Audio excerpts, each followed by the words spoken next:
Hey guys, Lauren Oliver here, obviously. The special theme this week is writing adult books because for those of you that don't know, my first adult book called Rooms comes out in September, so really soon, and I'm really excited. You should be excited too.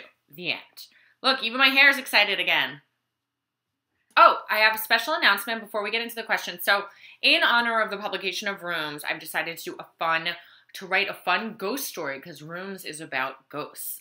So this is called the Goodreads Ghostly Challenge, or the Ghostly Goodreads Challenge. And how it works is I've started writing a ghost story original ghost story, and I'm going to tweet out a portion of it for every 10 ads I get on Goodreads. So all you have to do is go to Goodreads, add Rooms to your shelves, and I will be continuing to write this awesome original ghost story for your reading pleasure. And obviously, I hope that means that you follow me on Twitter at Oliver Books. Let's get it popping.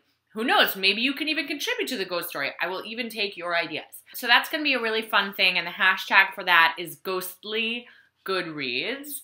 Yeah, I'm really into ghosts, man. For those of you that have maybe read Before I Fall or Liesl and Poe, Rooms is my third book featuring ghosts. So hopefully the story will come out really well. Ghostly Goodreads hashtag, do it. Okay, the first Ask Lauren Oliver question is from Tucky Raisin from YouTube.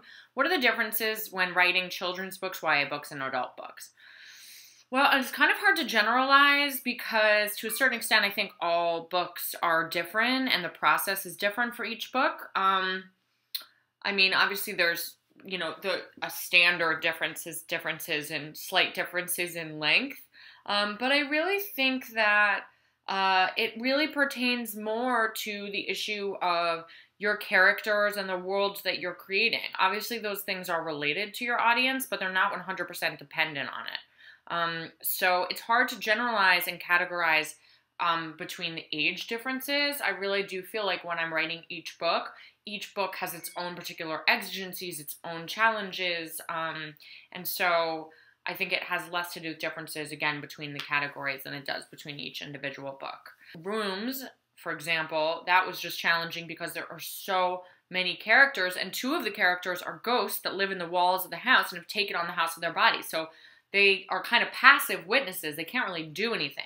And it's very challenging to keep tension up when, two of the main characters kind of are stuck without bodies.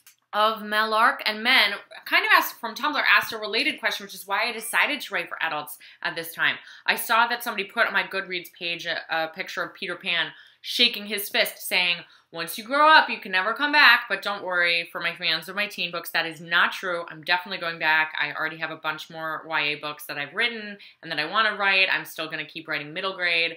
Again, for me, it's more about being able to tell the different stories I want to tell. Some stories just feel more appropriate for teens. They deal with themes that are more, that are better embodied by teenage characters. Certain stories, they demand to be told for an audience of 9, 10, 11, 12-year-olds. The protagonists are children. They're kind of dealing with encountering the world for the first time. And then some stories deal with things like, marriage or childbirth and require characters of different ages and require those to be treated in a certain way. So it wasn't conscious. It was more the idea that I had the idea for Rooms. And as I started writing it, I realized that it would be an adult story. Wall Street Good from Tumblr has a question. If I could name a star or a planet, what would I name it? That's a really good question. I've never really thought about it. I mean, if I could name like a galaxy, I'd probably name it after myself because then, I don't know, I just feel like that's the kind of thing that evil, megalomaniacal geniuses do in novels. They name galaxies after themselves.